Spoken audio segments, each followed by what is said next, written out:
The experimental determination of the gravitational constant. அந்த gravitational constant அப்படின்றத நம்ம ஜின்ற எழுத்துல குறிக்கிறோம். நம்ம லாஸ்ட் கிளாஸ் பார்த்துருப்போம். ஜியோட வேல்யூ வந்து 6.67 அந்த வேல்யூ இருக்கும். G equal to 6.669 into 10 power minus 8 times அல்லது 6.669 into 10 power minus 11 newton metre square kg power minus 2. இந்த வேல்யூவை கண்டுபிடிக்கிறதுக்கான இந்த எக்ஸ்பெரிமெண்டல் டிட்டர்மினேஷன் தான் நம்ம பார்க்க போறோம். இதுல வந்து நமக்கு சிலபஸ்ல பாத்தீங்க அப்படின்னா பாய்ஸ் மெத்தட் இந்த மெத்தட் வந்து மட்டும் இருக்கும். இருந்தாலும் இந்த பாய்ஸ் மெத்தடுக்கு முந்தின மெத்தட் என்னன்னு பாத்தீங்க அப்படின்னா கேவண்டிஸ் மெத்தட். இந்த கேவண்டிஸ் மெத்தடோடைய முக்கியமான அந்த கான்செப்ட்னு பாத்தீங்கன்னா இவர் யூஸ் பண்ணது வந்து டார்சன் பேலன்ஸ். டார்சன் பேலன்ஸ்ன்ற அந்த திராஸ் வகை அதை வந்து யூஸ் பண்ணியிருப்பாங்க. இது வந்து ஒரு லெபார்டரி மெத்தட் தான். இந்த வருஷம் பாத்தீங்கன்னா 1798. பட் இந்த மெத்தட்ல இதான் ஃபர்ஸ்ட் மெத்தடு. இந்த மெத்தட்ல வந்து பாத்தீங்க அப்படின்னா நிறைய குறைபாடுகள் இருந்ததுனால அதை வந்து ஓவர் கம் பண்றதுக்காக வந்த மெத்தட் தான் நம்ம இந்த பாய்ஸ் மெத்தட் அப்படின்றது. இப்ப இந்த இதுல பாத்தீங்கன்னா இந்த எக்ஸ்பெரிமெண்டல் டிட்டர்மினேஷன்ல நமக்கு வந்து ஒவ்வொரு மெத்தடுமே பாத்தீங்கன்னா நிறைய டீடைல்ஸ் இருக்கும் அந்த அப்பேரட்டஸ் சம்பந்தமா. அதனால நம்ம அதை வந்து ஒரு மேலோட்டமா நம்ம பார்த்துட்டாலே போதுமானது. இப்போ பாய்ஸ் மெத்தடுக்கான ஒரு அந்த பேலன்ஸ் பண்ணக்கூடிய ஒரு ஃபிகர் ஒன்று கொடுத்துருக்கேன். அடுத்ததா வந்து இந்த பாய்ஸ் மெத்தடோட அவரோட ஃபுல் நேம் பார்த்தீங்கன்னா சர் சார்லஸ் வெர்னன் பாய்ஸ். அது எந்த வருஷம் பார்த்தீங்கன்னா 1895 அந்த வருஷத்துல. இது வந்து ஓரளவு அக்யூரேட்டான ஒரு மெத்தட்னு சொல்லலாம். ஜியோட வேல்யூவை ஓரளவு அக்யூரேட்டா கண்டுபிடிச்சது. A far more accurate method for the determination of the value of G. அடுத்த இதுல பாத்தீங்கன்னா he removed all the sources of error of Cavendish method. அதாவது Cavendish methodல இருந்த மேக்ஸிமம் எரர்ஸ் வந்து இந்த மெத்தட் மூலமா ரிமூவ் பண்ணியிருக்காரு. அடுத்ததாக வந்து greatly reduced the size of the apparatus. Size of the அப்பேரட்டஸையும் வந்து இவர் வந்து என்ன பண்ணியிருக்காருன்னா ரெடியூஸ் பண்ணியிருக்காரு. மேலும் அதனுடைய சென்சிட்டிவ்னஸையும் வந்து இன்க்ரீஸ் பண்ணியிருக்காரு. by reducing the dimension of different parts of it in different proportion. அதாவது அதுல பயன்படக்கூடிய நிறைய பார்ட்டினுடைய அளவை வந்து குறைப்பதன் மூலமாக இதை வந்து என்ன பண்ணியிருக்காருன்னா அதனுடைய அப்பேரட்டஸோட சைஸை வந்து குறைச்சிருக்காரு. அப்புறம் வந்து சென்சிட்டிவ்னஸை வந்து இன்க்ரீஸ் பண்ணியிருக்காரு.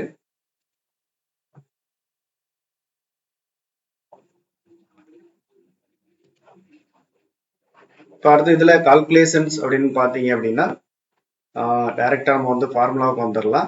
இப்போ இதுல பாத்தீங்கன்னா நமக்கு எல்லா மெத்தட்ஸ்லயுமே கேவண்டிஸ் அண்டு பாய்ஸ் மெத்தட் ரெண்டுலையுமே இந்த gold ball and lead sphere இது ரெண்டையும் வந்து யூஸ் பண்ணியிருப்பாங்க.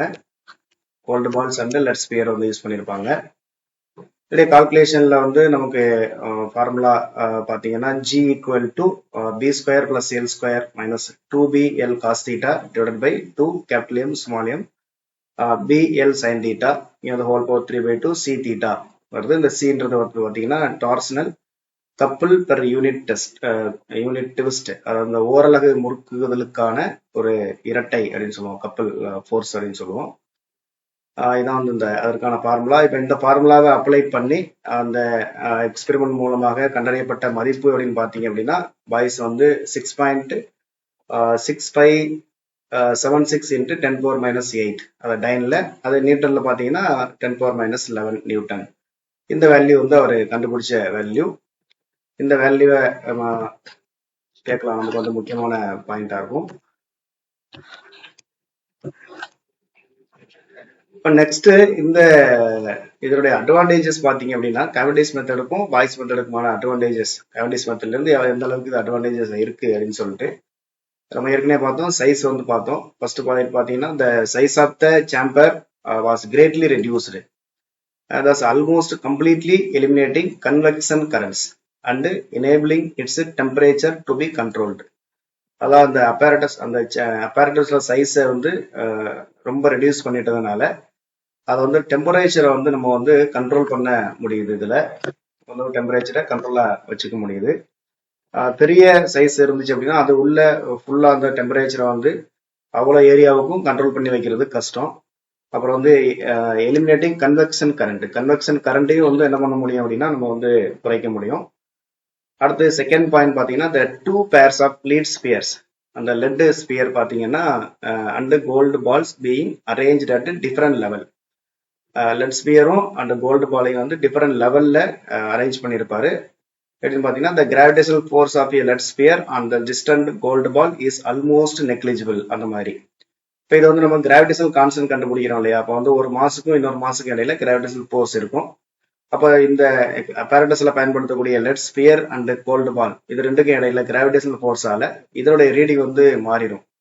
பட் கேவிட்டிஸ் மெத்தட்ல அந்த மாதிரி ஒரு பிரச்சனை இருந்தது. பாய்ஸ் வந்து என்ன பண்ணாருன்னா லெட் ஸ்பியருக்கும் கோல்டு பாலுக்கும் அதை வந்து நல்ல டிஃப்ரெண்டான ஒரு அதோட அரேஞ்ச்மெண்ட் பண்ணதன் மூலமாக இரண்டுக்கும் இடைப்பட்ட அந்த கிராவிடேஷனல் ஃபோர்ஸை வந்து என்ன பண்ணியிருப்பாருன்னா பார்த்தீங்கன்னா குறைச்சிருப்பாரு. அடுத்த தேர்ட் பாயிண்ட் பார்த்தோம் அப்படின்னா the deflection of the mirror strip is measured more accurately. இங்க வந்து அந்த பாலோட டிஃப்ளெக்ஷனை தான் மெஷர் பண்ணி அதன் மூலமா வந்து ரீடிங் எடுப்பாங்க. அந்த டிஃப்ளெக்ஷனை வந்து இங்க என்ன பண்ண முடியும்னு பாத்தீங்கன்னா நம்ம வந்து அக்யூரேட்டா மெஷர் பண்ண முடியும். இப்போ இதுக்கு மெஷரிங்காக என்ன யூஸ் பண்றாங்கன்னு பாத்தீங்கன்னா ஸ்கேல் அண்ட் டெலஸ்கோப் மெத்தட். இந்த மெத்தடை வந்து அவர் யூஸ் பண்றாரு. Scale and telescope method use பண்ணியிருக்காரு. நெக்ஸ்ட் வந்து அந்த பால்ஸை தொங்க விடுறதுக்காக அவர் யூஸ் பண்ணது பாத்தீங்கன்னா குவார்ட்ஸ் ஃபைபர். இப்போ இந்த quartz fibre is used as the suspension wire which besides being fine and strong. Quartz ஃபைபரை யூஸ் பண்ணாரு. மேலும் அது வந்து ஃபைன் மற்றும் ஸ்ட்ராங்கான ஒரு இதை வந்து பயன்படுத்தினாரு.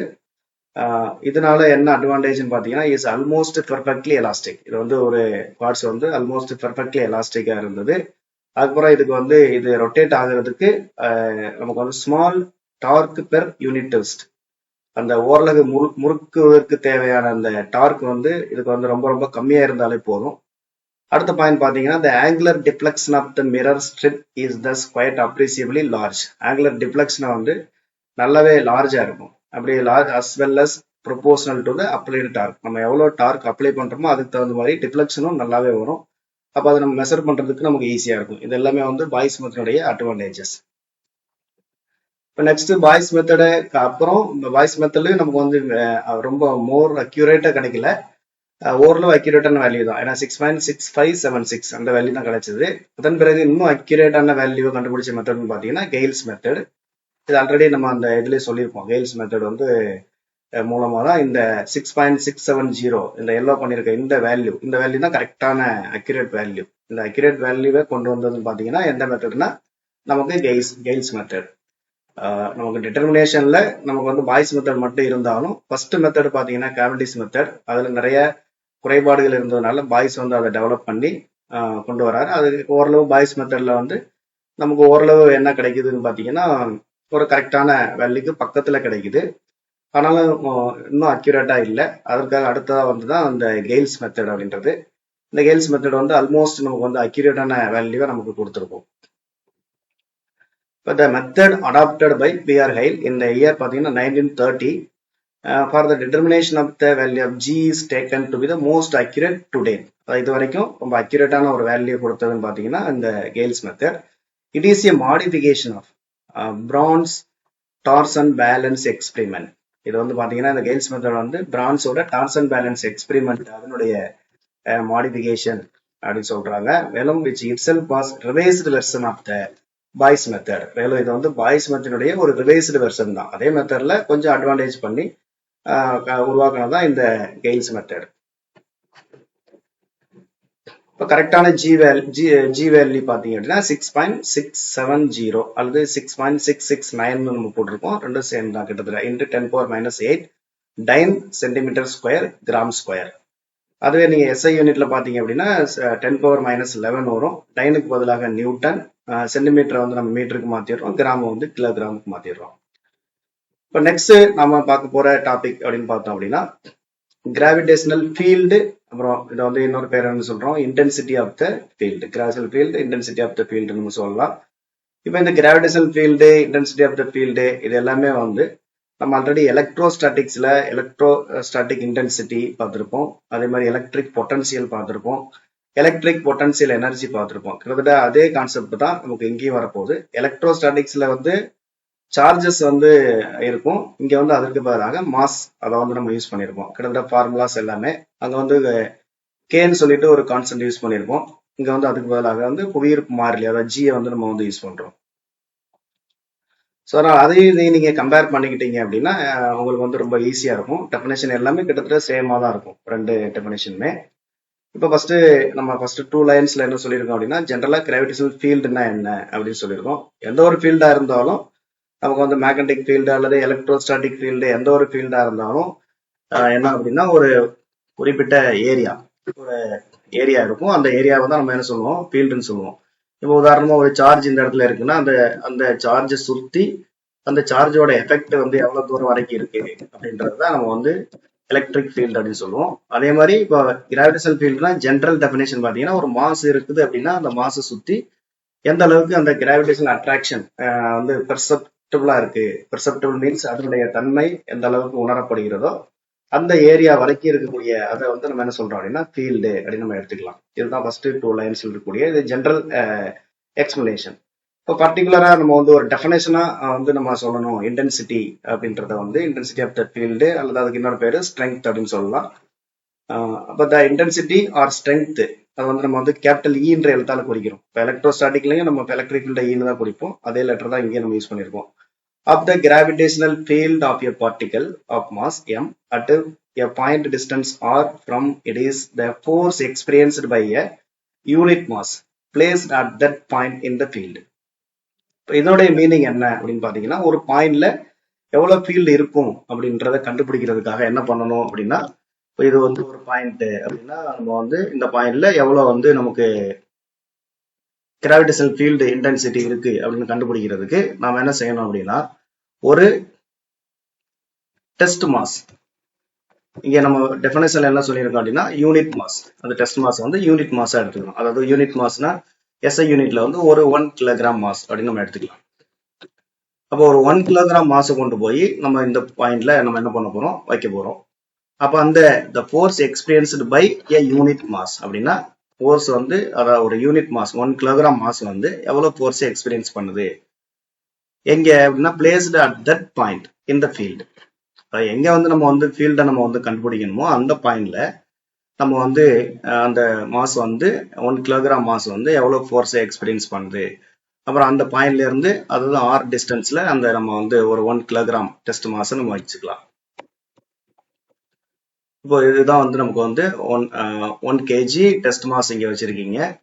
இந்த இடத்துல நீங்க வந்து ஃபீல்டு கண்டுபிடிக்கணும் அப்படின்னா நமக்கு வந்து இந்த டெஸ்ட் மாஸ் அதாவது 1 kg யூனிட் மாஸ் இருக்கு இல்லையா, இந்த யூனிட் மாஸ் வந்து இதுல இருந்து ஆர் டிஸ்டன்ஸ்ல வைக்கப்பட்ட ஒரு யூனிட் மாஸ் எவ்வளவு ஃபோர்ஸை வந்து உணர்கிறதோ அதுதான் வந்து இந்த புள்ளியில ஃபீல்டுன்னு சொல்றோம். அதாவது கிராவிடேஷனல் ஃபீல்டு அல்லது இன்டென்சிட்டி அப்படின்னு நம்ம எடுத்துக்கலாம். அதாவது intensity or strength E of the gravitational field of a particle of mass m at a point distance r from it is the force experienced by a unit mass placed at that point in the field. தமிழ்ல சொல்லணும்னா ஒரு புள்ளியில் gravitational field என்பது அதுல இருந்து r தொலைவில் ஒரு mass அதாவது ஓரலகு நிறை வந்து எவ்வளவு விசையை உணர்கிறதோ அதை வந்து நம்ம வந்து என்ன சொல்லலாம், அந்த புள்ளியில கிராவிடேஷனல் ஃபீல்டுக்கு சமம் அப்படின்னு சொல்லலாம். அதுக்கப்புறம் பிராக்கெட்ல பாத்தீங்கன்னா it being assumed that the presence of the unit mass does not in any way affect the gravitational field of mass m. இது ரொம்ப முக்கியமான பாயிண்ட். என்ன பாயிண்ட் பாத்தீங்க அப்படின்னா நமக்கு வந்து இந்த பாயிண்ட்ல வந்து என்ன சொல்லியிருக்காங்க அப்படின்னா, நம்ம ஒரு 1 kg மாசை கொண்டு போய் இப்ப நம்ம அந்த இடத்துல வைக்கிறோம். அப்படி வைக்கும் போது நம்ம வந்து என்ன அசம்ஷன் பண்ணிக்கிறோம் அப்படின்னு பாத்தீங்கன்னா, இப்ப இந்த 1 kg மாசாலையும் என்ன ஏற்படும், இங்க வந்து ஒரு ஃபீல்டு கிரியேட் ஆகும். அப்ப இதால ஏற்படக்கூடிய ஃபீல்டு ஏற்கனவே நமக்கு வந்து கண்டுபிடிக்க வேண்டிய அதாவது ஃபீல்டு கண்டுபிடிக்க வேண்டிய அந்த மாசோட ஃபீல்டை என்ன பண்ணல அப்படின்னா நம்ம அஃபெக்ட் பண்ணல அப்படின்னு நம்ம எடுத்துக்கிறோம். அந்த மாதிரி எடுத்துட்டு தான் நம்ம வந்து டிஃபைன் பண்றோம். அதை அந்த பிராக்கெட்ல நம்ம கொடுத்துருக்கோம்.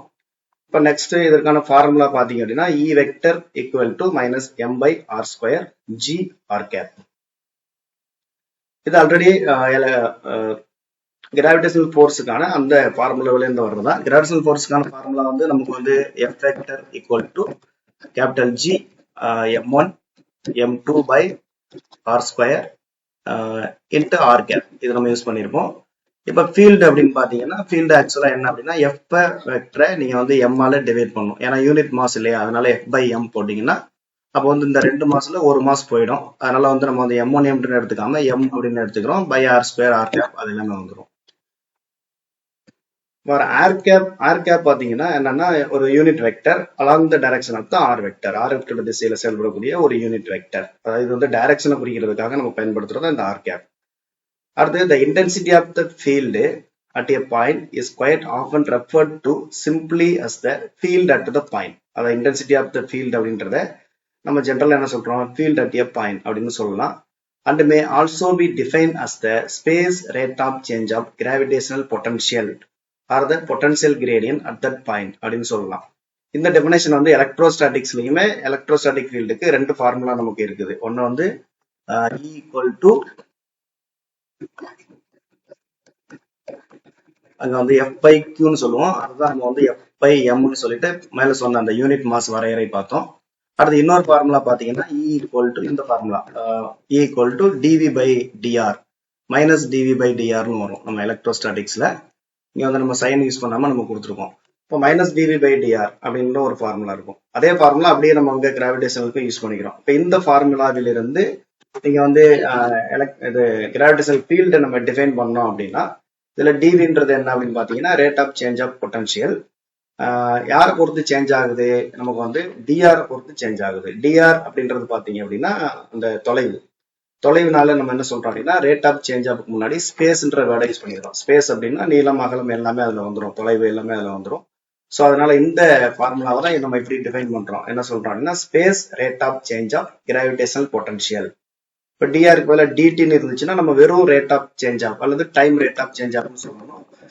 டிஆர் இருக்கனால அது வந்து space rate of change of gravitational potential அப்படின்னு சொல்றோம். அல்லது இன்னொரு பேர் என்ன பாத்தீங்கன்னா பொட்டன்ஷியல் கிரேடியன்ட் அப்படின்னு பேரு. இந்த மைனஸ் டிவி பை டிஆருக்கு என்ன பேர் அப்படின்னா பொட்டன்ஷியல் கிரேடியன்ட். நம்ம கிரேடியன்ட்டுக்கான ஃபார்முலாவில் இருந்து அதை வந்து அந்த வேர்டை நம்ம யூஸ் பண்றோம், பொட்டன்ஷியல் கிரேடியன்ட் அப்படின்னு சொல்லிட்டு. எலக்ட்ரோஸ்டாட்டிக்கையும் நம்ம வந்து இதே ஃபார்முலா தான் சொல்லுவோம். அதாவது பொட்டன்ஷியல் கிரேடியன்ட் தமிழ்ல வந்து மின்னழுத்த சரிவு அப்படின்னு பேரு.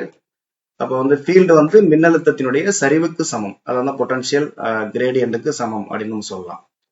அடுத்து வேற d v is the small change of gravitational potential for a small distance TR.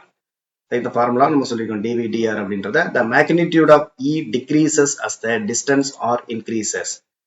Distance அதிகரிக்க அதிகரிக்க நமக்கு வந்து இ வந்து என்ன செய்யும் அப்படின்னா நமக்கு வந்து குறையும். இப்போ இந்த இடத்துல மாஸ் இருக்குது அப்படின்னா இதனால ஏற்படக்கூடிய ஃபீல்டை நீங்க கண்டுபிடிக்கணும் அப்படின்னா இதுக்கு பக்கத்துல கண்டுபிடிச்சீங்கன்னா பக்கத்துல இருந்து பாத்தீங்கன்னா கூட இருக்கும். இந்த தொலைவு போக போக இந்த மாஸ்ல இருந்து தொலைவு போக போக ஃபீல்டோட அளவு வந்து நமக்கு என்ன ஆகும் அப்படின்னா நமக்கு ரெடியூஸ் ஆகிட்டே வரும். இப்போ நெக்ஸ்ட் நம்ம பார்க்க போறது என்னன்னு பாத்தீங்கன்னா gravitational potential and gravitational potential energy. First நம்ம கிராவிடேஷனல் பொட்டன்ஷியல் அப்படின்றதுக்கான டெஃபினிஷன் பார்க்கலாம். இதுவும் எலக்ட்ரோஸ்டாட்டிக் பொட்டன்ஷியல் அதே டெஃபினேஷன் மாதிரி தான் இதுக்கும் நமக்கு வரப்போகுது. இப்போ கிராவிடேஷனல் பொட்டன்ஷியல்னா என்ன அப்படின்னு பாத்தீங்கன்னா the gravitational potential V at a point distant r from a body of mass m is equal to the amount of work done in moving a unit mass from infinity to that point. மேலும் where the gravitational force and potential are zero. அதாவது meaning என்ன அப்படின்னு பாத்தீங்கன்னா நம்ம வந்து ஒரு mass இந்த இடத்துல மாஸ் இருக்கணும், இந்த இடத்துல தான் நம்ம வந்து பொட்டன்ஷியல் கண்டுபிடிக்கணும். மாஸ் இருக்கலாம் இல்லாம இருக்கலாம். இப்போ இந்த இடத்துல நம்ம வந்து பொட்டன்ஷியல் கண்டுபிடிக்கணும். அதுக்காக என்ன பண்ணணும் அப்படின்னா இந்த இடத்துல நீங்க பொட்டன்ஷியல் கண்டுபிடிக்கணும்னா அந்த பொட்டன்ஷியல் கண்டுபிடிக்கிறதுக்கு நாம வந்து ஒரு யூனிட் மாஸ் மீன்ஸ் நம்ம 1 kg எடுத்துக்கலாம். ஒரு 1 kg யூனிட் மாஸை எங்க இருந்து கொண்டு வரணும்னா இன்ஃபினிட்டி டிஸ்டன்ஸ்ல இருந்து இந்த இடத்துக்கு கொண்டு வந்து வைக்கணும். இதுல இருந்து நம்ம வந்து இன்ஃபினிட்டி டிஸ்டன்ஸ்ல இருந்து நம்ம வந்து இந்த இடத்துல கொண்டாந்து இந்த பாயிண்ட்ல நம்ம கண்டுபிடிக்கணும்னா இந்த இடத்துல நம்ம கொண்டாந்து வைக்கணும். இப்ப இந்த பாயிண்ட் வந்து எங்க இருக்கும்னா நமக்கு தேவையான அந்த ஒரு மாஸ் இருக்கு இல்லையா, அதுல இருந்து ஆர் தொலைவுல இந்த பாயிண்ட் வந்து இருக்கும். இப்போ ஒரு மாஸ்ல இருந்து அதாவது இந்த gravitational potential V at a point distance r from a body of mass m. அதாவது mன்ற ஒரு மாஸ் இருக்குது, அதுல இருந்து ஆர் தொலைவில் இருக்கக்கூடிய ஒரு Pன்ற புள்ளியில நம்ம வந்து பொட்டன்ஷியல் வந்து நம்ம கண்டுபிடிக்கணும். அப்படின்னா என்ன பண்ணணும் அப்படின்னா ஒரு யூனிட் மாஸை நீங்க இன்ஃபினிட் டிஸ்டன்ஸ்ல இருந்து அப்படியே நகர்த்தி இந்த Pன்ற புள்ளிக்கு கொண்டு வருவதற்கு நம்ம வந்து எவ்வளவு ஒர்க் டன் பண்றோம், வேலை செய்யறோம் அப்படின்றதுதான் இந்த வேலையின் அளவு வந்து எதுக்கு ஈக்குவலா இருக்கும் அப்படின்னா பொட்டன்ஷியலுக்கு ஈக்குவலா இருக்கும். இதுதான் இதற்கான டெஃபினேஷன். எலக்ட்ரோஸ்டாட்டிக் பொட்டன்ஷியல் இதே டெஃபினேஷன் தான் நமக்கு பார்க்க போறோம்.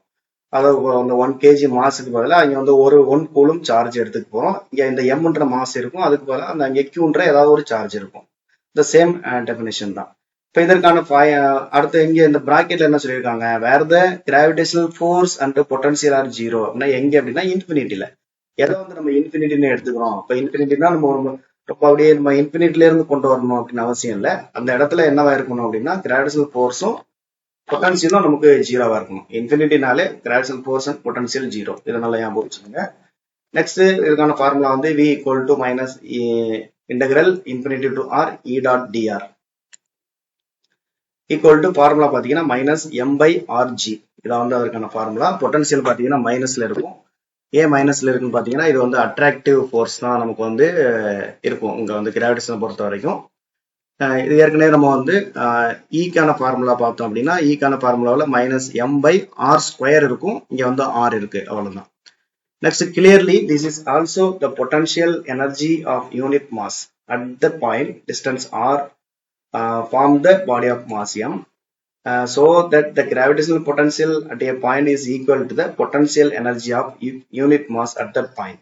இப்போ இதனுடைய மீனிங் என்னன்னு பாத்தீங்கன்னா, இப்போ இது வந்து நம்ம கிராவிடேஷனல் பொட்டன்ஷியலுக்கான டெஃபினேஷன் பார்த்திருக்கோம். இந்த கிராவிடேஷனல் பொட்டன்ஷியல்ன்றது ஆக்சுவலா என்னன்னு பாத்தீங்கன்னா பொட்டன்ஷியல் எனர்ஜியில இருந்தும் இதை நம்ம டெரைவ் பண்ணலாம்.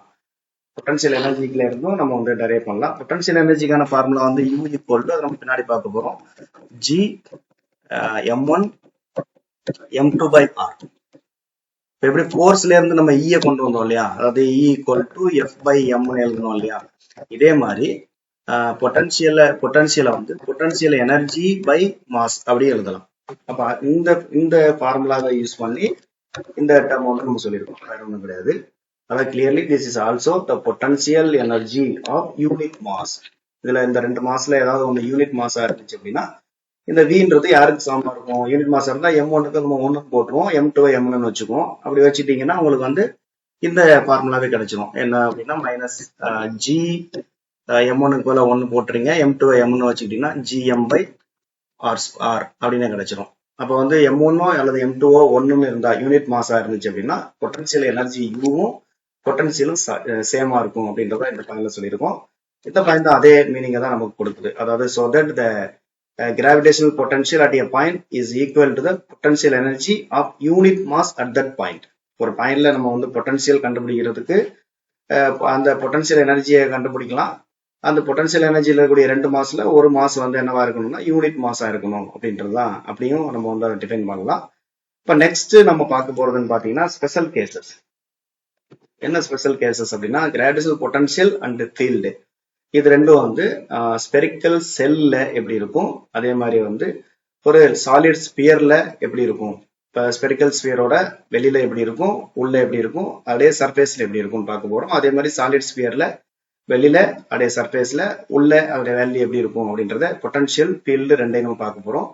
ஃபர்ஸ்ட் நம்ம வந்து எதை எடுத்துக்கிறாங்க அப்படின்னு பாத்தீங்கன்னா ஸ்பெரிக்கல் செல். இதுவும் நம்ம வந்து காஸ் லாவுல எலக்ட்ரோஸ்டாட்டிக்ஸ்ல பார்த்திருக்கோம், அதே மாதிரிதான் இங்கேயும் நமக்கு வரப்போகுது. இப்போ ஸ்பெரிக்கல் செல் அப்படின்னா அந்த ஸ்பியருக்குள்ள நமக்கு வந்து எதுவுமே இருக்காது, எம்டியா இருக்கும். ஸ்பியர் வந்து உள்ள வந்து எம்டியா இருக்கும், கூடா இருக்கும். இது வந்து தமிழ்ல கோள வடிவ கூடு அப்படின்னு சொல்லலாம். இப்போ இந்த கூட்டுல at a point outside the shell, அதாவது செல்லுக்கு வெளியில பொட்டன்ஷியல் அண்ட் ஃபீல்டு எப்படி இருக்கும் அப்படின்னு பார்க்கலாம். அதுக்கு முன்னாடி வந்து இந்த பிக்சர் பாத்தீங்க அப்படின்னா பிக்சர்ல வந்து பி அப்படின்றது அதான் பீன்ற பாயிண்ட். இது வந்து நமக்கு ஸ்பியருக்கு வெளியில எடுத்திருக்கோம் பீன்ற பாயிண்ட். இந்த பாயிண்ட்ல நம்ம கண்டுபிடிக்கணும். let P be a point distance R from the center O. இந்த Pன்ற பாயிண்ட் சென்டர்ல இருந்து R டிஸ்டன்ஸ்ல இருக்கு. ஸ்பெரிக்கல் செல் ஆஃப் ரேடியஸ் இது கேபிட்டல் ஆர்ன்றது இந்த ஸ்பெரிக்கல் செல்லோட ரேடியஸ் வந்து கேபிட்டல் ஆர். அதுக்கப்புறம் இந்த ஸ்பெரிக்கல் செல்லோட சர்ஃபேஸ் டென்சிட்டியை வந்து நம்ம வந்து சிக்மா அப்படின்னு எடுத்திருக்கோம். சர்ஃபேஸ் டென்சிட்டினா மாஸ் பெர் யூனிட் ஏரியா. இப்படி சர்ஃபேஸ் சார்ஜ் டென்சிட்டினா சார்ஜ் பெர் யூனிட் ஏரியான்னு சொல்லுவோம், இங்க வந்து மாஸ் பெர் யூனிட் ஏரியா. இப்ப இதுல நம்ம டைரக்டா நம்ம ஃபார்முலாவுக்கு வந்துடலாம். இப்ப கிராவிடேஷனல் பொட்டன்ஷியல் ஃபார்முலா வந்து V equal to minus M by R into G. இதான் வந்து கிராவிடேஷனல் பொட்டன்ஷியலுக்கான வேல்யூ. கிராவிடேஷனல் பொட்டன்ஷியலுக்கான வேல்யூ வந்து நமக்கு ஃபார்முலா படி நமக்கு வந்து என்ன வரும் அப்படின்னு பாத்தீங்கன்னா V equal to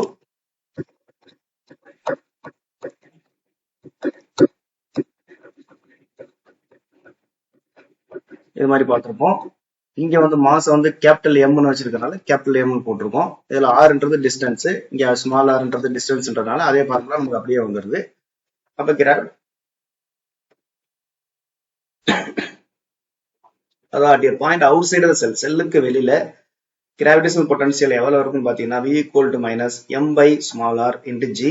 small r ன்றது அந்த செல்லோட மையத்துல இருந்து நம்ம எடுத்துக்கிட்ட பாயிண்டோட டிஸ்டன்ஸ். கேபிட்டல் m அப்படின்றது அந்த அதோடைய மாஸ். இப்போ in other words, the mass of the cell behaves as though it were concentrated at its center. இதோட மீனிங் என்ன அப்படின்னு பாத்தீங்கன்னா, இப்போ வந்து இங்க இருந்து, அதாவது in other words, the mass of the cell behaves as though it were concentrated at its center.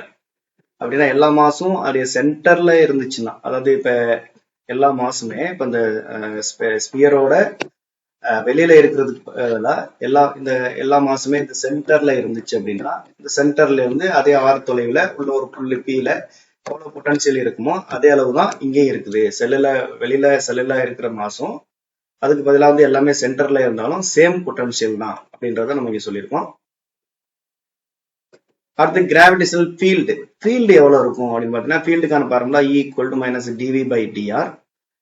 E equal to minus dv by dr. அப்ப E equal to என்ன வரும், நமக்கு வந்து இந்த V equal to minus m by rg, அதுவும் நம்ம வந்து அந்த டைரக்டா ஃபார்முலாவில இருந்து எடுத்துக்கலாம்.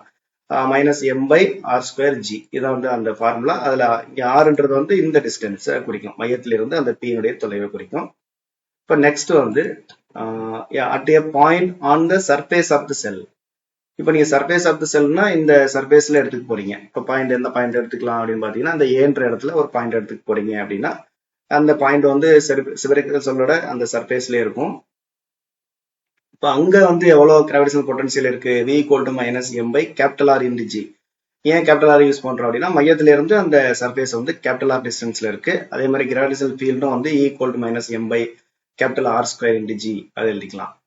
அடுத்து முக்கியமானது பாத்தீங்கன்னா, at a point inside the cell, செல்லுக்கு உள்ள என்ன இருக்கும், எப்படி இருக்கும் பொட்டன்ஷியல், கிராவிடேஷனல் பொட்டன்ஷியல் செல்லுக்கு உள்ள எவ்வளவு இருக்குன்னு பாத்தீங்கன்னா, v equal to minus m by r into g. இதுல ஆர்ன்றது என்னன்னு பாத்தீங்க அப்படின்னா, நமக்கு வந்து அந்த ஸ்பெரிக்கல் செல்லோட ரேடியஸ் கேபிட்டல் ஆர் அப்படின்றது. நீங்க செல்லுக்கு உள்ள எந்த இடத்துல நீங்க ஒரு பாயிண்ட் எடுத்தாலும் அதனுடைய பொட்டன்ஷியல் வேல்யூ மாறாது. அப்ப ஆக்சுவலா எப்படி இருக்கும்னா, ஒரு ஸ்பெரிக்கல் செல்லுல வந்து இந்த இடத்துல சர்ஃபேஸ்ல என்ன பொட்டன்ஷியல் இருக்கோ அதே பொட்டன்ஷியல் தான் செல்லுக்குள்ளா எல்லா இடத்துலயும் சேம் பொட்டன்ஷியலா இருக்கும். Potential is constant inside the shell, ஃபுல்லாவே ஒரே வேல்யூ தான் இருக்கும். ரைட்டு. இப்போ இதான் நம்ம இங்க சொல்லியிருக்கோம், since the point P has been taken anywhere inside the cell, it follows that the gravitational potential at all points inside a spherical cell is the same and is numerically equal to the value of the gravitational potential on the surface of the cell. அதாவது ஒரு spherical செல்லுக்கு உள்ள எல்லா இடத்துலயுமே வந்து அதோட value எப்படி இருக்கும்னா, பொட்டன்ஷியல் சேமா இருக்கும். யாருக்கு சேம், யாரோட மதிப்புக்கு சமமா இருக்கும்னா, அந்த சர்ஃபேஸ்ல என்ன வேல்யூ இருக்கோ அதே வேல்யூ தான் அந்த செல்லு ஃபுல்லா உள்ள எல்லாத்துக்குமே இருக்கும் அப்படின்றது அதோட மீனிங். சரி, இப்ப இதுக்கு வந்து நம்ம வந்து ஃபீல்டு கண்டுபிடிக்கலாம். இப்ப ஃபீல்டு என்ன ஆகும் அப்படின்னு பாத்தீங்க அப்படின்னா, அடுத்து இன்னொரு பாயிண்ட் முக்கியமா, gravitational potential is maximum value at the surface of the shell. இப்ப கிராவிடேஷனல் பொட்டன்சியல் எங்க மேக்சிமமா இருக்குது அப்படின்னு பாத்தீங்கன்னா, சர்ஃபேஸ் ஆஃப் த செல்லுல வந்து மேக்சிமமா இருக்குது. செல்லுக்கு வெளியில பாத்தீங்கன்னா போக போக அதோட வேல்யூ வந்து குறைஞ்சிக்கிட்டே போகும். அதாவது டிஸ்டன்ஸ் அதிகரிக்க செல்லுக்கு அதாவது செல்லுக்கு உள்ளே மற்றும் சர்ஃபேஸ் எல்லாமே சேம் வேல்யூ. அப்ப மேக்சிமம் அட் த சர்ஃபேஸ். ஆனா உள்ளேயும் வந்து அதே கான்ஸ்டன்டா தான் அப்படியே இருக்கு போது, வெளியில வந்து போக போக அதோட வேல்யூ வந்து என்ன செய்யும், நமக்கு குறைஞ்சிட்டே வரும். இப்ப நெக்ஸ்ட் இதுல வந்து செல்லுக்கு உள்ள ஃபீல்டு என்ன ஆகும் அப்படின்னு பார்க்கலாம். இப்ப ஃபீல்டு பாத்தீங்க அப்படின்னா, since V is constant, செல்லுக்கு உள்ள எல்லா இடத்துலயுமே all points inside the sell potential is constant. அப்ப வந்து ஈக்கான ஃபார்முலா என்ன, நமக்கு dv by dr. அப்ப dv by dr என்ன ஆகும் அப்படின்னு பாத்தீங்கன்னா ஈக்குவல் டு 0. ஏன்னா v வந்து கான்ஸ்டன்டா இருக்கிறதுனால நீங்க அதை டிஃபரன்ஷியேட் பண்ணா கிடைக்கக்கூடியதுதான் E. அப்ப E ஈக்குவல் டு 0. முக்கியமான பாயிண்ட் என்ன பாத்தீங்கன்னா, the field in the interior of the cell is 0 at all points. ஒரு ஸ்பெரிக்கல் செல்லா இருந்துச்சுன்னா செல்லுக்கு உள்ள இருக்கக்கூடிய அனைத்து புள்ளிகளிலும் கிராவிடேஷனல் ஃபீல்டு வந்து என்ன ஆகும், 0வாக இருக்கும். வோல்டேஜ் அதாவது பொட்டன்ஷியல் எப்படி இருக்கும், பொட்டன்ஷியல் வந்து கான்ஸ்டன்டா இருக்கும். அடுத்து in other words, there is no gravitational field inside a spherical cell. அப்ப ஸ்பெரிக்கல் செல்லுக்குள்ள எந்த கிராவிடேஷனல் ஃபீல்டுமே இருக்காது. அப்ப அதான் நம்ம ஏற்கனவே நம்ம சொல்லியிருப்போம், ஒரு ஸ்பெரிக்கல் செல்லுக்குள்ள நீங்க வந்து ஒரு மாஸ் ஏதாவது வச்சீங்க அப்படின்னா அந்த மாஸ் மேல என்ன பண்ணாது அப்படின்னா எந்த ஒரு கிராவிடேஷனல் ஃபீல்டும் செயல்படாது, ஏன்னா உள்ள வந்து ஜீரோ. இது நம்ம ஆல்ரெடி வந்து நம்ம வந்து எலக்ட்ரோஸ்டாட்டிக்ஸ்ல காஸ் லா மூலமாகவும் ஒரு ஸ்பெரிக்கல் செல்லுக்குள்ள மின்புலம் வந்து இருக்காது அப்படின்னு நம்ம சொல்லியிருப்போம். அதே கான்செப்ட் தான் இங்க வந்து நமக்கு வந்து கிராவிடேஷனல் ஃபீல்ட்லயே நமக்கு வருது. Next further, it will also be readily seen that whereas the gravitational field at a point on the inner surface of the cell is zero, that at a point on its outer surface is minus mg by capital R square. That is, there is a sudden change in the value of the field from minus mg by R square on its outer surface to zero on its inner surface. Thus, there is a definite sharp discontinuity in the gravitational intensity at the surface of a spherical cell. இதோட meaning என்ன அப்படின்னா, இப்போ நம்ம வந்து அந்த gravitational இன்டென்சிட்டியை வந்து நம்ம spherical செல்லுல வந்து சொல்லலாம்.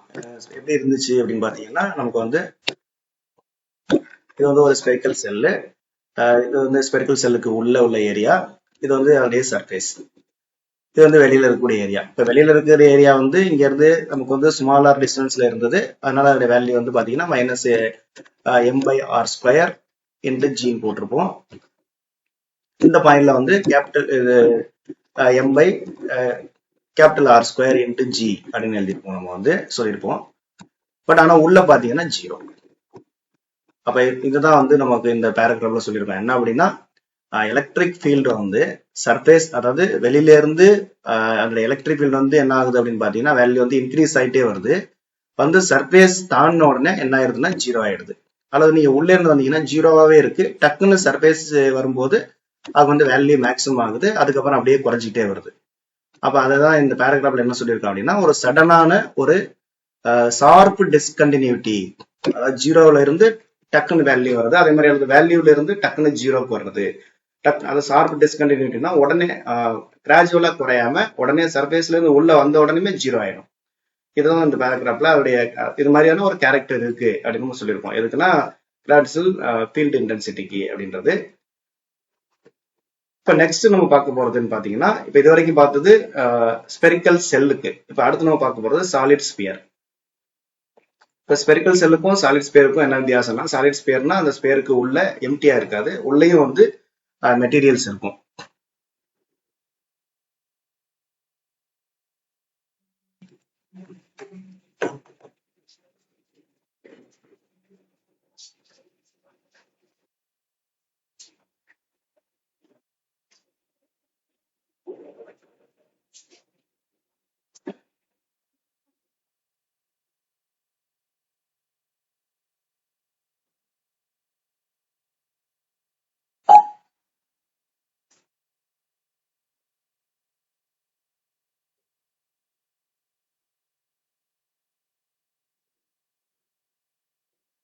இப்போ சாலிட் ஸ்பியர்ல நமக்கு வந்து கிராவிடேஷனல் பொட்டன்சியல் அண்ட் ஃபீல்டு எப்படி இருக்குன்னு பார்க்கலாம். இப்போ இந்த சாலிட் ஸ்பியர் எடுத்திருக்கோம்.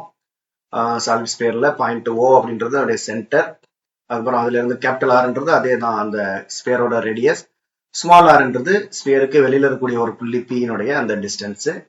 இப்போ நம்ம வந்து ஸ்பெரிக்கல் செல்லுல பார்த்தது மாதிரியே வந்து at a point outside the solid sphere, அதற்கான வேல்யூ பார்த்தீங்கன்னா v equal to minus m by அந்த டிஸ்டன்ஸ் ஆர் வந்துருது. அதே மாதிரி ஈக்கும் அந்த சேம் ஃபார்முலா தான். அடுத்து at a point on the surface of the solid sphere. இப்போ வந்து சர்ஃபேஸ்ல என்ன இருக்கும் அப்படின்னு பாத்தீங்கன்னா, சர்ஃபேஸ்லயும் நமக்கு வந்து ஏற்கனவே பார்த்த அதே ஃபார்முலா தான், v equal to minus m by capital R into g, அதே மாதிரி e equal to minus m by r square g. இது ரெண்டுலயும் எந்த மாற்றமும் இல்லை.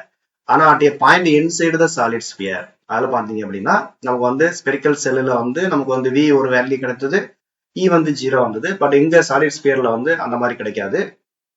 இப்போ இங்க v யோட வேல்யூ பாத்தீங்கன்னா gravitational potential at p due to the solid sphere v, அதாவது சாலிட் ஸ்பியருக்கு உள்ள v யோட ஃபார்முலா பாத்தீங்கன்னா v equal to minus m 3r square minus small r square divided by 2r cube.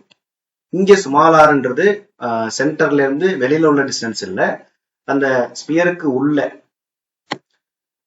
இது நம்ம ஸ்பியருக்கு உள்ள வந்து சென்டர்ல உள்ளதான் நம்ம ஒரு பாயிண்ட் எடுத்திருக்கோம். உள்ள இந்த பீன்ற பாயிண்ட், இந்த பீன்ற பாயிண்ட் சென்டர்ல இருந்து எவ்வளவு தூரத்துல இருக்கு அப்படின்றதான் இங்க வந்து ஸ்மால் ஆர். இந்த ஃபார்முலாவில கேபிட்டல் ஆர்ன்றது அதனுடைய ரேடியஸ்.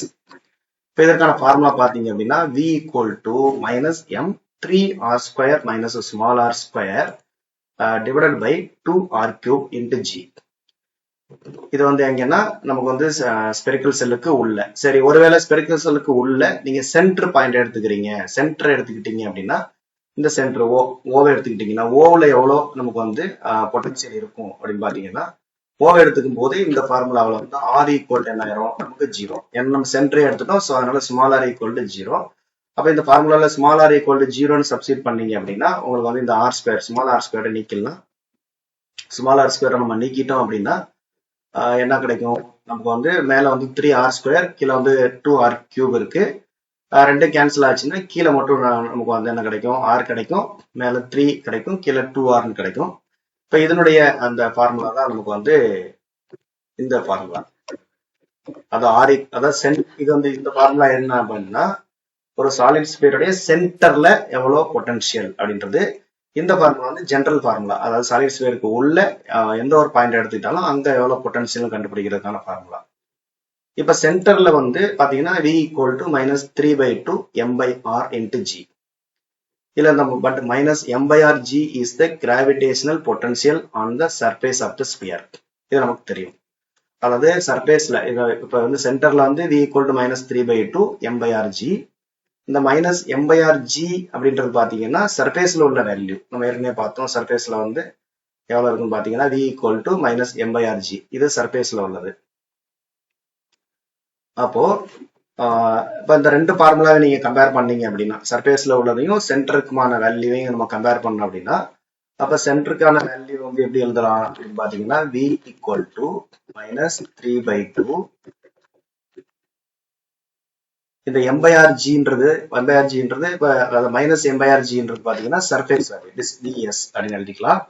இதை வந்து vcன்னு வச்சுக்கலாம். அதாவது சென்டர்ல உள்ள பொட்டன்ஷியல் vc, vsன்றது சர்ஃபேஸ்ல உள்ள பொட்டன்ஷியல். அப்ப vcக்கும் vsக்கும் உள்ள தொடர்பு பாத்தீங்கன்னா vc ஈக்குவல் டு 3/2 vs. இது ஏற்கனவே நம்ம லாஸ்ட் யூஜிடிஆர்ல கேட்டிருந்தாங்க. vc equal to 3/2 vs. அதாவது அல்லது vcக்கும் vsக்குமான அந்த ரேஷியோ பாத்தீங்கன்னா 3/2. இப்ப vc வந்து அதிகமா vs அதிகமானு பாத்தீங்கன்னா vc தான் அதிகம். vc வந்து யாரோட அதிகம், சர்ஃபேஸோட அதிகம். எவ்வளவு மடங்குன்னு பாத்தீங்கன்னா 3/2 பங்கு அல்லது 1.5 டைம்ஸ் வந்து அதிகமா இருக்கும்.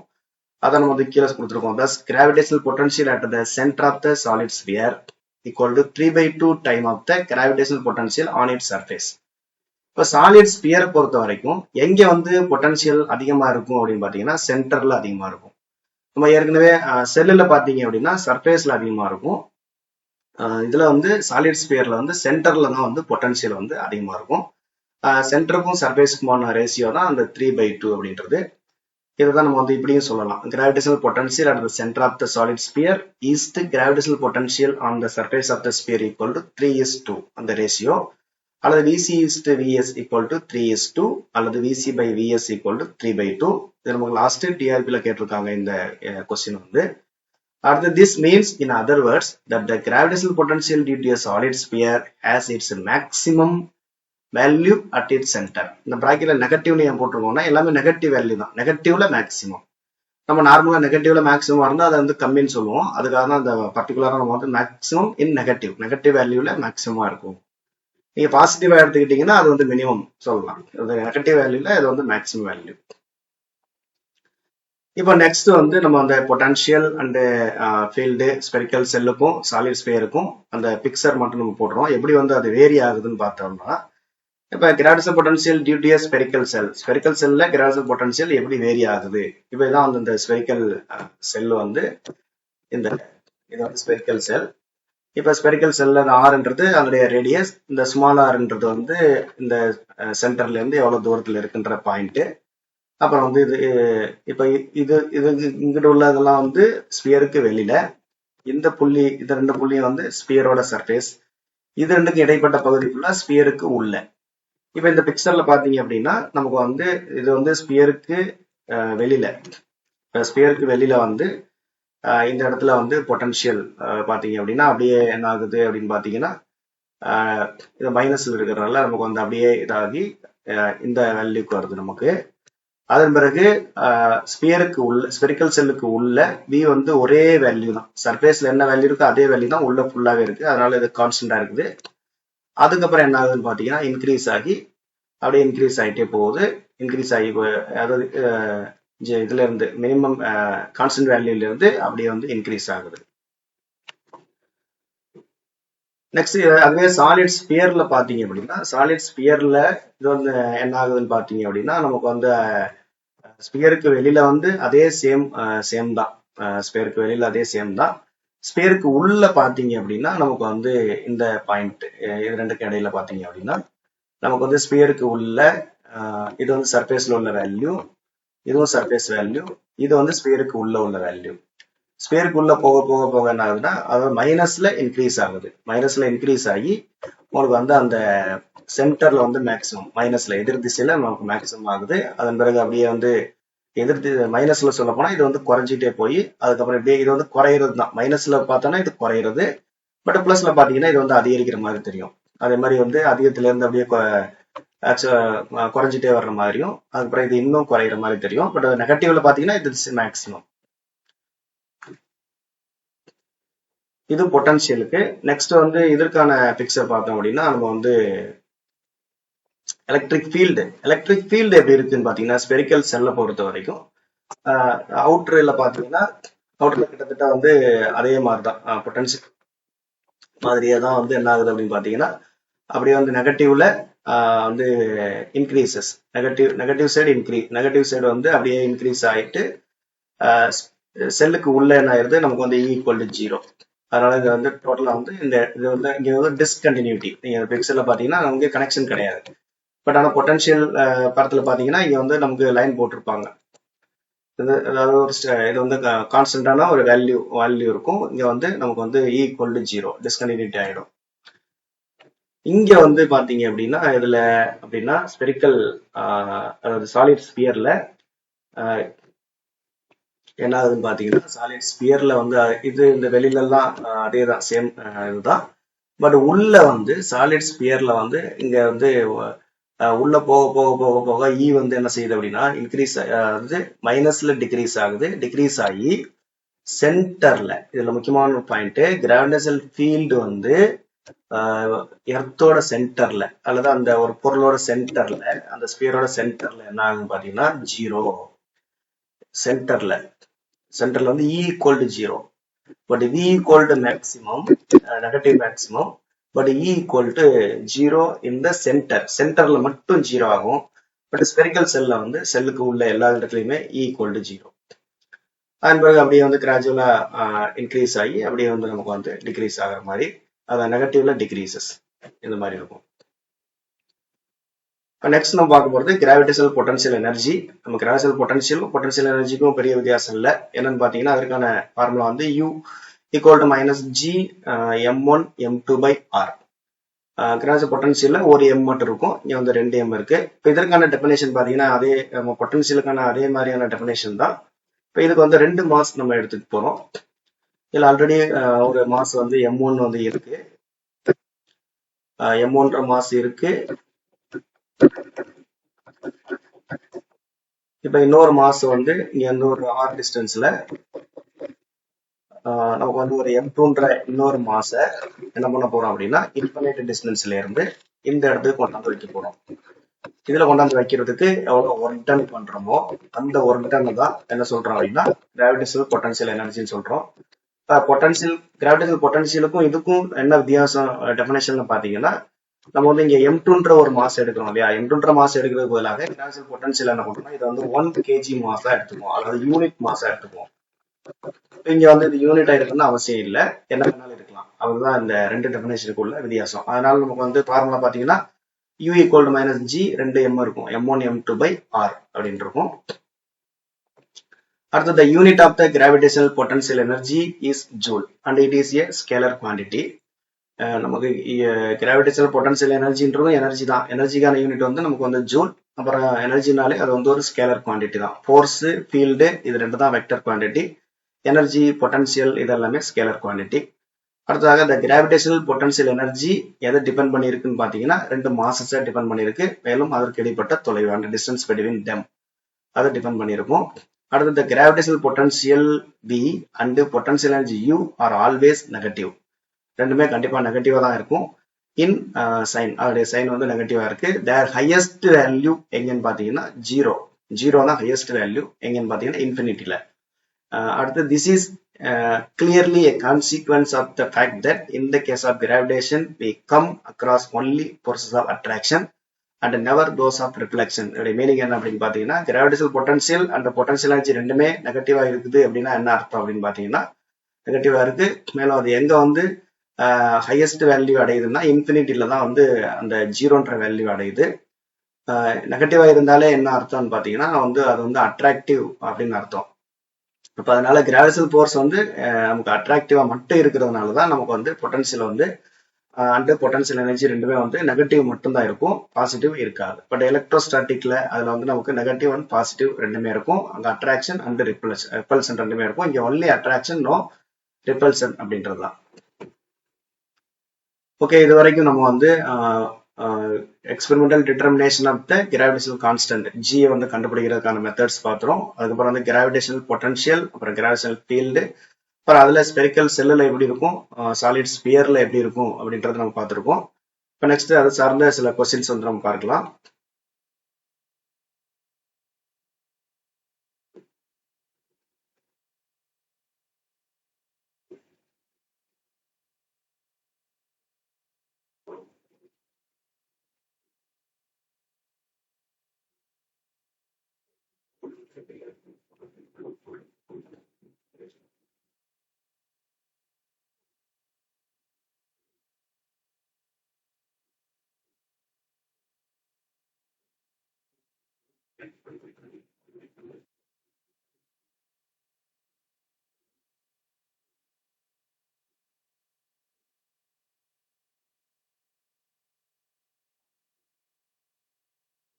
Okay, question 1.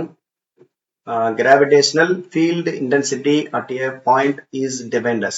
Gravitational ஃபீல்டுக்கான இன்டென்சிட்டிக்கான டெஃபினேஷன் என்ன அப்படின்றது. இதில் option A gravitational force per unit mass, gravitational potential per unit mass, work done per unit mass, force multiplied by mass.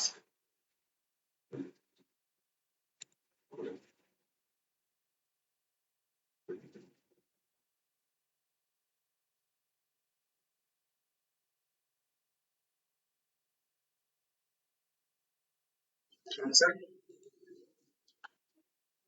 Option A, gravitational force per unit mass. Okay, explanation வந்து equal to F vector by M. Okay, option A. Next, the SI unit of the gravitational field intensity. Gravitational field intensity க்கு என்ன unit வரும்? Option A Newton. Second வந்து Newton kilogram inverse, meter second power minus 2, அல்லது both B and C. Gravitational field intensity இதுக்கான unit. இதுக்கான unit நீங்க கண்டுபிடிக்கிறதுக்கு இந்த ஃபார்முலா நீங்க யூஸ் பண்ணிக்கலாம். F by M அப்படின்ற ஃபார்முலா யூஸ் பண்ணீங்கன்னா உங்களுக்கு ஈஸியா இருக்கும்.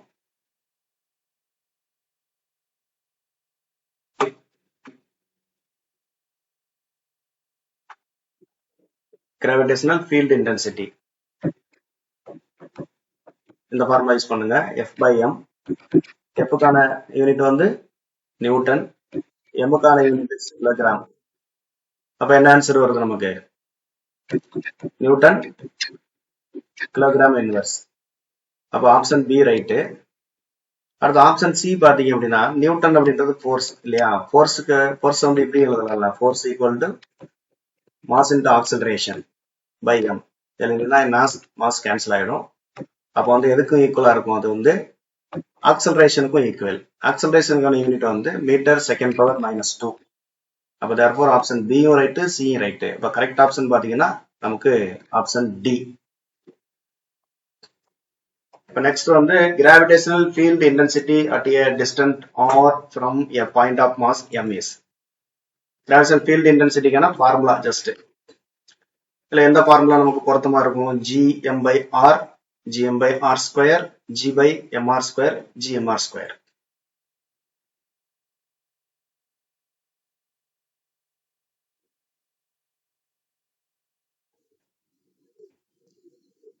gm by r square. Okay, ஆக்சுவலா நம்ம வந்து இதுல சைன் எதுவும் யூஸ் பண்ணல. சைன் யூஸ் பண்ணீங்கன்னா மைனஸ் வரும், அவ்வளவுதான். இப்போ இந்த answer.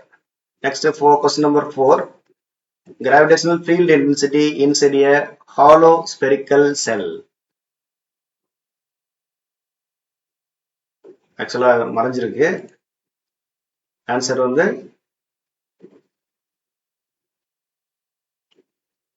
hollow spherical cell. spherical cell ல gravitational field என்ன?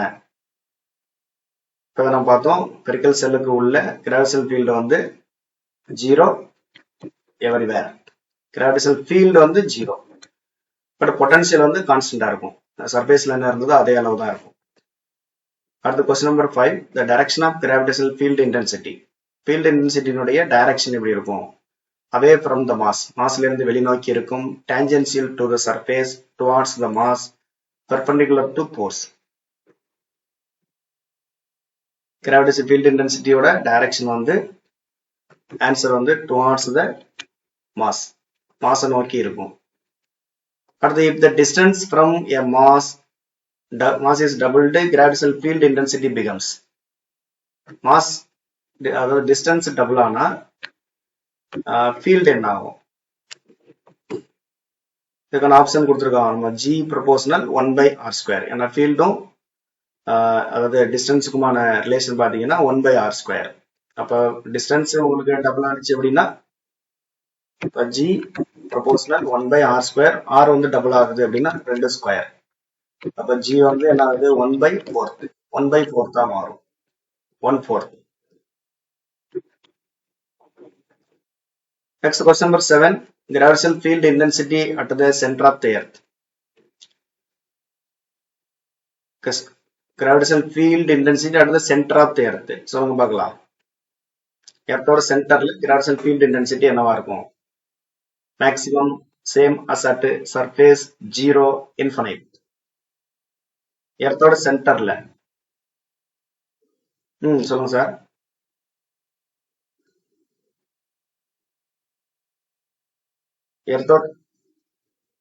எர்த்தோட சென்டர்ல வந்து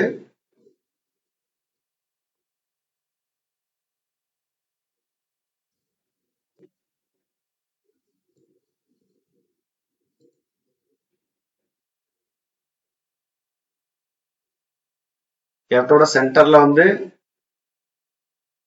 0. இப்பதானே சொன்னேன், எர்த்தோட சென்டர்ல வந்து உங்களுக்கு கிராவிடேஷனல் ஃபீல்ட் இன்டென்சிட்டி வந்து ஸ்பெரிக்கல் செல்லா இருந்தா செல்லுக்கு உள்ள எல்லா இடத்துலயும் 0. அதுவே வந்து சாலிட் ஸ்பியரா இருந்துச்சுன்னா சென்டர்ல 0 ஆயிடும், மற்ற இடங்கள்ல 0 ஆகாது. அப்ப எர்த்துன்னு எடுத்துக்கும் போது இங்க சாலிட் ஸ்பியர் அந்த கான்செப்டை நம்ம எடுத்துக்கலாம். ஆமா, இப்ப எர்த்தோட சென்டருக்கு போனீங்கன்னா உங்களுக்கு வந்து கிராவிடேஷனல் ஃபீல்டு வந்து 0வா இருக்கும். அடுத்த question number 8. The gravitational field intensity is independent of. gravitational field intensity எதுக்கு இண்டிபெண்டா இருக்கும்? ஒன்னு மாஸ், ரெண்டாவது வந்து distance from the mass,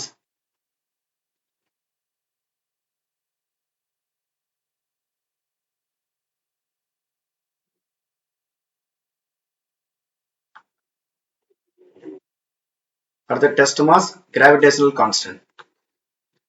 gravitational field intensity is independent of test mass. Test மாஸ்ன்றது நம்ம அந்த செக் பண்றதுக்காக பயன்படுத்தக்கூடிய மாஸ், அதை சார்ந்து இருக்கக்கூடாது. Okay, question number 8 answer is test mass. அடுத்த question number 9. At a point where the gravitational field intensity is 0, the gravitational potential is. அதாவது ஒரு பாயிண்ட் இருக்கு, அந்த பாயிண்ட்ல கிராவிடேஷனல் ஃபீல்ட் இன்டென்சிட்டி 0. அப்ப பொட்டன்ஷியல் என்ன ஆகும்? பொட்டன்ஷியல் என்னவா இருக்கும்? இங்க கொடுத்திருக்கிற ஆப்ஷன்ல always 0, always maximum, not necessarily 0, infinite 4 option கொடுத்திருக்காங்க. ஒரு இடத்துல கிராவிடேஷனல் ஃபீல்டு 0ன்னா கிராவிடேஷனல் பொட்டன்ஷியல் என்னவா இருக்கலாம்?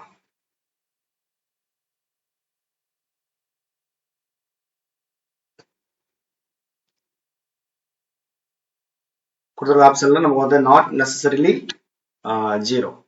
பொட்டன்ஷியல் வந்து இப்ப நமக்கு ஸ்பெரிக்கல் செல்லே எடுத்துக்கிட்டீங்கன்னா உங்களுக்கு வந்து உள்ள வந்து பொட்டன்ஷியல் இருக்கும், ஆனா வந்து ஃபீல்டு வந்து 0வா இருக்கும். இப்போ ஃபீல்டு 0 ஆகிறதுனால பொட்டன்ஷியலும் 0 ஆகணும்னு அவசியம் இல்லை. மேக்ஸிமம் ஃபீல்டு 0ன்னா பொட்டன்ஷியல் வந்து கான்ஸ்டன்டா இருக்கும். கான்ஸ்டன்டா அதுக்கு ஒரு வேல்யூ இருக்கும். பட் அந்த கான்ஸ்டன்ட் வேல்யூன்றது ஜீரோவா இருக்கலாம், ஜீரோ இல்லாம இருக்கலாம். அதனாலதான் நாட் நெசசரிலி ஜீரோ அப்படின்னு நம்ம கொடுக்கணும். Next question number 10. The gravitational field intensity at the Earth surface is approximately. Gravitational field intensity at the Earth surface approximately. இதுக்கான ஆன்சர் வந்து நமக்கு வந்து 9.8 meters second power minus 2. Next question number 11. Gravitational field lines. Gravitational field line intersect each other, form closed loop, start from mass and end at infinity, end on positive charges. இதுக்கு answer வந்து பாத்தீங்கன்னா start from மாஸ்ல இருந்து start பண்ணி இன்ஃபினிட்ல போயிட்டு என்ன செய்யும் அப்படின்னா நமக்கு வந்து முடிவடையும் அப்படின்றத எடுத்துக்கலாம். இந்த ஆப்ஷன் ஓகே இருக்கும். நெக்ஸ்ட் கொஸ்டின் வந்து question number 12. If the mass of the earth suddenly double, எர்த்தோட மாஸ் வந்து உடனே டபுள் ஆனிச்சுன்னா gravitational field intensity at its surface என்ன ஆகும்? மாஸ் டபுள் ஆனா ஃபீல்டு என்ன ஆகும்? ஃபீல்டுக்கான ஃபார்முலா நமக்கு equal to minus G M by R square. அப்போ மாஸ் டபுள் ஆனிச்சு அப்படின்னா உங்களுக்கு இ ப்ரொபோர்ஷனல் எம். அப்போ மாஸ் டபுள் ஆனிச்சுன்னா இ என்ன ஆகும்? டபுள் ஆகும். இப்போ ஆன்சர் வந்து பாத்தீங்கன்னா நமக்கு வந்து become double. Next, gravitational potential at a point is defined as. Gravitational potential இருந்து questions வரும். Gravitational potentialக்கான definition. Option: force per unit mass, work done per unit mass in bringing a test mass from infinity, potential energy of a body, work done by gravity. Answer வந்து option B. Gravitational potential அப்படின்றது நமக்கு வந்து ஒரு test மாஸை இன்ஃபினிட்டில இருந்து அல்லது unit மாஸை வந்து நம்ம இன்ஃபினிட்ல இருந்து கொண்டு வருவதற்கு என்ன வேலை செய்யறோமோ அதுக்கு சமம். அடுத்த question number 2. The SI unit of the gravitational potential. Gravitational potentialக்கான SI unit என்ன? Joule kilogram inverse, Newton kilogram inverse, metre second power minus 2. Gravitational potential. Potential எனர்ஜிக்கு joule, gravitational பொட்டன்ஷியலுக்கு gravitational எனர்ஜின்றது யூக்கு தான் ஜூல், விக்கு என்ன வரும்?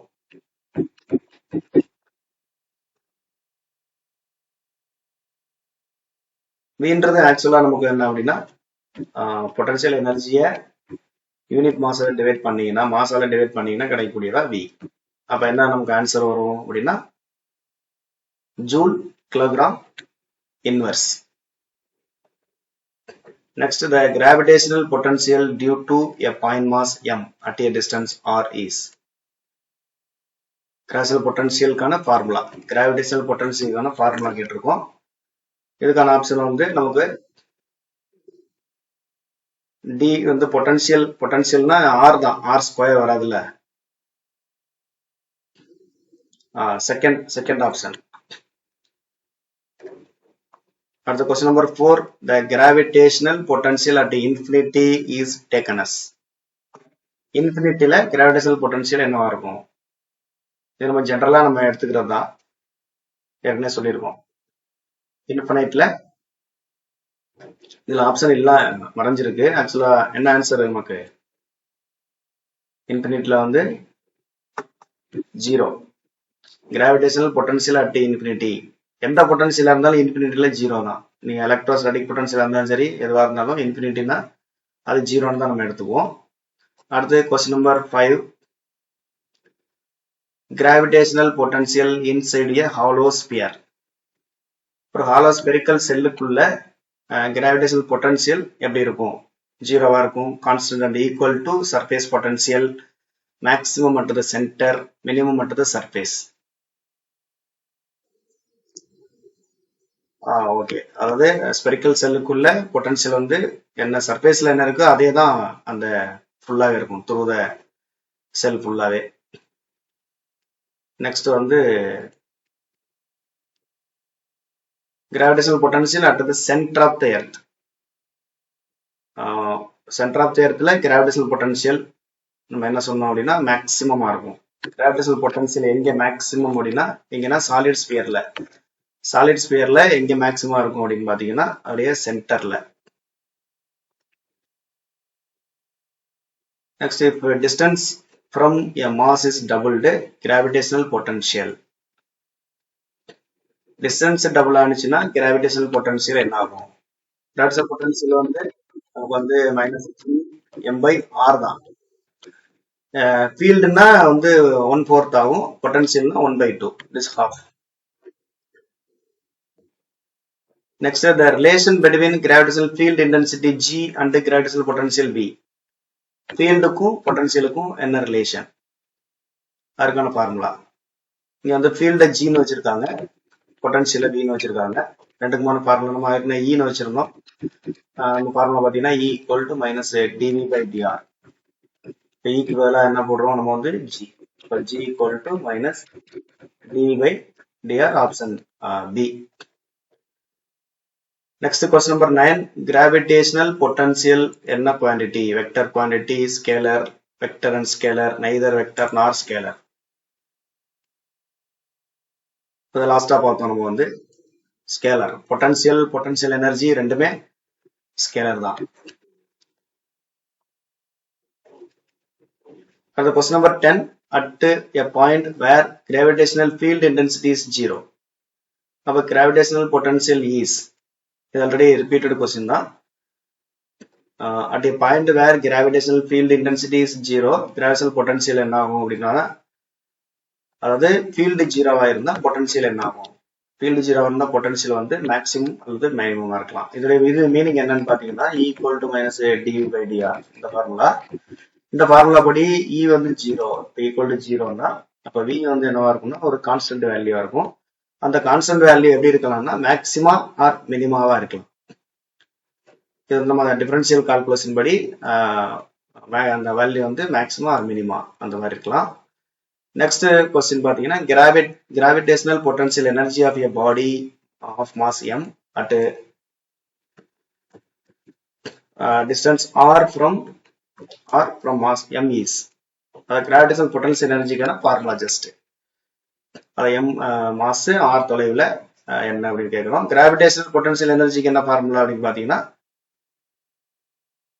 Option second option. Okay, potential எனர்ஜினா 2 mass வரும், கீழே வந்து R மட்டும் வரும். Okay, next question number 12. Gravitational potential at earth surface. Earth சர்ஃபேஸ்ல கிராவிடேஷனல் பொட்டன்ஷியல் என்ன? 0, பாசிட்டிவ், நெகட்டிவ், இன்ஃபினைட். புவியோட பரப்புல கிராவிடேஷனல் பொட்டன்ஷியல் என்ன? புவியோட பரப்புனா நீங்க வந்து இதை எடுத்துக்கலாம், இது நம்ம ஸ்பெரிக்கல் ஸ்பியரோடைய சர்ஃபேஸ் மாதிரி தான். ஸ்பியரோட சாலிட் ஸ்பியரோட சர்ஃபேஸ்ல நமக்கு என்ன பொட்டன்ஷியல் இருக்கும்? ஒரு குறிப்பிட்ட வேல்யூ இருக்கும். அதோட வேல்யூ பாத்தீங்க அப்படின்னா நமக்கு வந்து ஜஸ்ட் பொட்டன்ஷியல் வந்து எல்லா இடத்துலயுமே நெகட்டிவ் தான். நெகட்டிவ் அப்படின்றது நமக்கு இங்க answer. Next question 13. The potential difference between 2 points in a gravitational field depends on. Potential difference வந்து 2 பாயிண்ட்டுக்கு இடையில உள்ள பொட்டன்ஷியல் டிஃபரன்ஸ் இந்த எதை வந்து டிபெண்ட் பண்ணிருக்கும்? Path followed, test mass, only the position, velocity of the பாடி.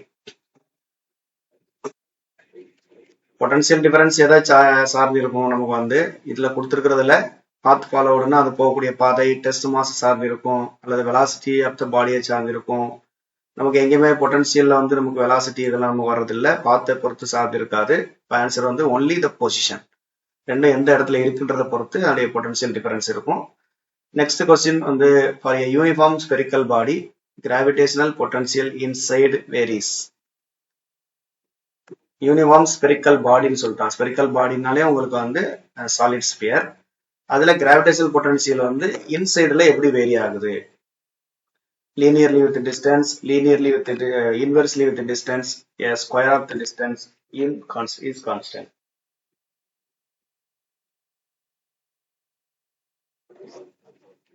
இது இன்வெர்ஸ்லி வித் டிஸ்டன்ஸ் தான். உள்ள வெளியில எல்லாத்துலயுமே இன்வெர்ஸ்லி வித் டிஸ்டன்ஸ்ல வரும்.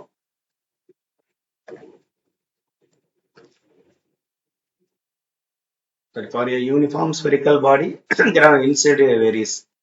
ஓகே, இது வந்து சாரி, இதுக்கு ஆன்சர் வந்து linearly with distance. Linear with டிஸ்டன்ஸ்னா இதுக்கான ஆக்சுவலான ஃபார்முலா என்னன்னு பார்த்தீங்க அப்படின்னா v ஈக்குவல் டு நம்ம இந்த ஃபார்முலா யூஸ் பண்ணியிருப்போம். ப்ராக்கெட்ல வந்து 3r² minus small r square divided by r cube 2r3. இங்க வந்து g இருக்கும். இந்த ஃபார்முலா யூஸ் பண்ணணும். இங்க டிஸ்டன்ஸ்னு சொல்றது வந்து பாத்தீங்கன்னா எதை பொறுத்துனா எதுனா ஸ்மால் ஆர் தான் டிஸ்டன்ஸ். ஏன்னா நமக்கு வந்து கேபிட்டல் ஆர்ன்றது அந்த ஸ்பியருடைய ரேடியஸ், அது கான்ஸ்டன்ட். மாறக்கூடியது வந்து ஸ்மால் ஆர். அப்போ ஸ்மால் ஆர் எங்க இருக்குன்னு பாத்தீங்கன்னா விக்கு டைரக்டா இருக்கு. ஸோ அதனால வந்து லீனியர்லி வித் டிஸ்டன்ஸ். அடுத்து நெக்ஸ்ட் வந்து ஆப்ஷன் ஏ கொடுத்துருக்கோம். நெக்ஸ்ட் வந்து கொஸ்டின் நம்பர் 15 வந்து gravitational equipotential surface are. Gravitational equipotential surface இது நம்ம எலக்ட்ரோஸ்டாட்டிக்கோட நீங்க லிங்க் பண்ணி நம்ம ஆன்சர் பண்ணலாம். எலக்ட்ரோஸ்டாட்டிக்ல நம்ம வந்து ஈக்கு பொட்டன்சியல் சர்ஃபேஸா இருந்துச்சுன்னா அந்த சர்ஃபேஸ்ல இருந்து எப்படி இருக்கும்னா அதுக்கு பெர்பெண்டிகுலரா நமக்கு வந்து எலக்ட்ரிக் ஃபீல்டு இருக்கும். அதே கான்செப்ட் தான் இங்க, perpendicular to the field line equipotential surface. அது வந்து பெர்பெண்டிகுலர் டு ஃபீல்டு லைனுக்கு பெர்பெண்டிகுலர் அந்த மாதிரி இருக்கும். ஆப்ஷன் வந்து நமக்கு வந்து பி. அவ்வளவுதான், கொஸ்டின் வந்து முடிந்தது.